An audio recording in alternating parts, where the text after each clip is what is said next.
Football, the sport of real men. I'll never forget my first time making a tackle.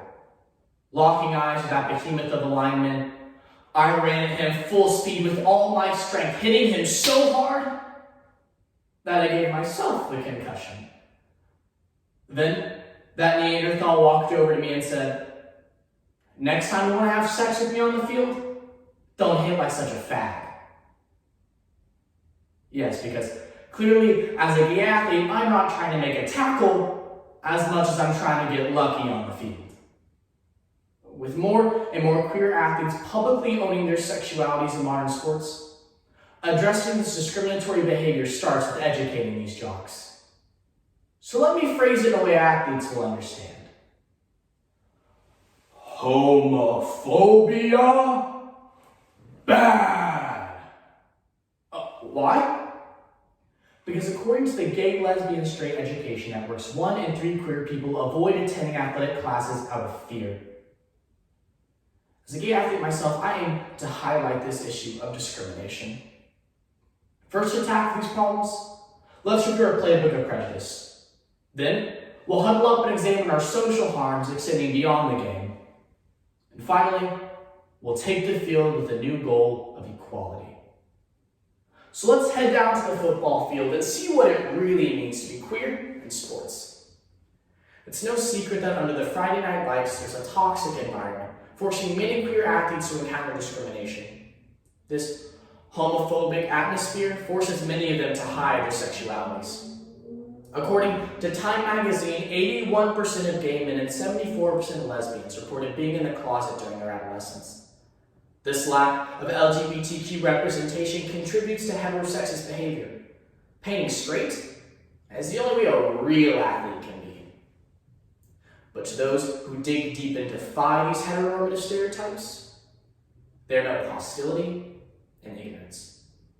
In 2015, during an interview with ESPN, Michael Sam became the first openly gay player in the NFL, sparking controversy across the sports world. Then, at the height of what many call the new age for queer players, he was fired. Michael Sam, a hero to queer people worldwide, was fired because he did not fit the NFL's version of what a real athlete should be.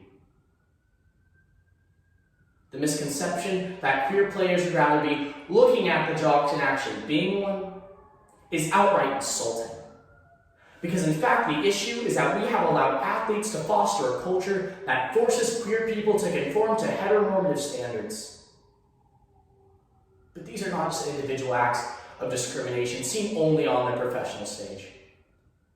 In April 2020, Idaho's governor's decision to sign House Bill 500, a law that takes away transgender rights, stating that they may not participate in sports that matches their gender identity. This bill openly strips away the rights of transgender people, because even although the national government is recognizing their identities on official documents, when they step foot on a sports facility, they are seen as nothing more than a freak. This bill illustrates that although our nation is creating forward progress towards equality, athletics in many ways are moving backwards. Because in both the bylaws and cultures of sports openly discriminate against queer people, we see lasting implications. So let's huddle up and review the psychological harms this discrimination has on these kids. It's clear that the issue isn't the gay kid doesn't know how to handle a ball. Believe me, the gay kid knows how to handle a ball. The issue is that according to the NCAA, athletic programs and schools often exhibit homophobic and heterosexist behavior.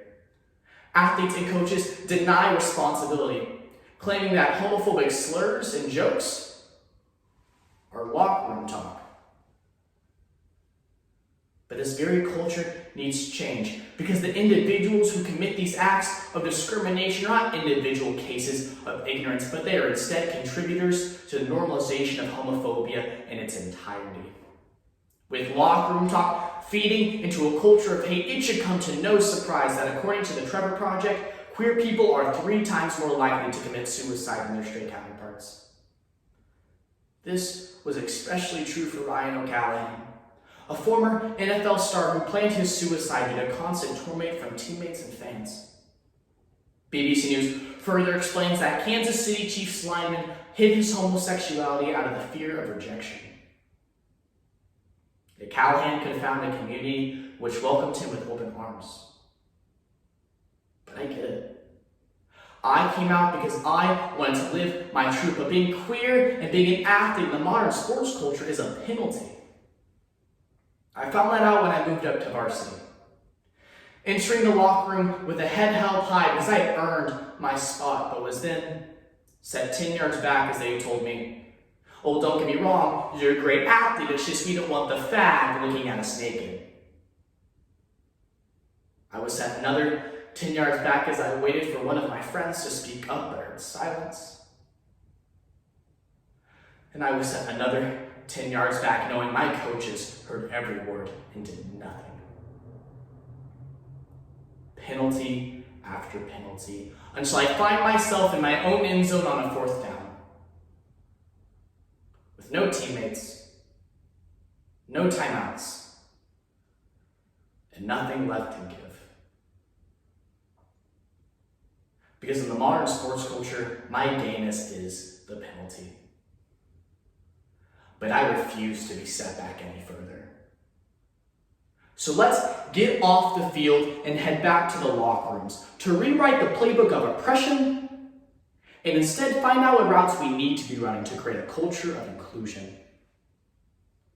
According to Time magazine, 3 out of every 4 fans lack the confidence to call out homophobia at sporting events. They refer to them as hesitant allies. The issue is that they're not being helpful allies. Know that the sports culture did not become homophobic due to bigotry, but was instead allowed to grow due to silence. So I speak now to our hesitant allies. Can I ask one simple thing? Stop being hesitant and speak, because they don't listen when we speak.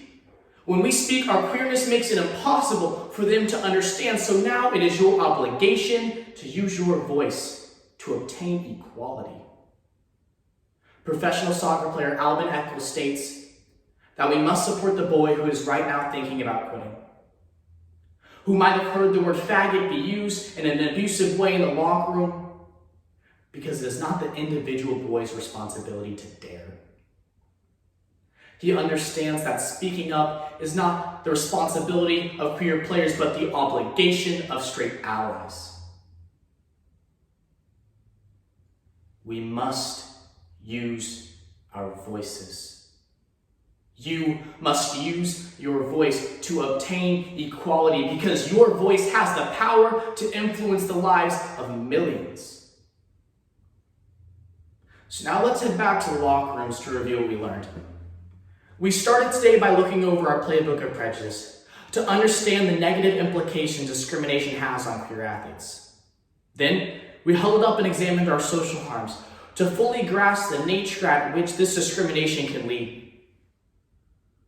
And finally, we took the field with a new goal of equality, understanding that being a hesitant ally is unacceptable.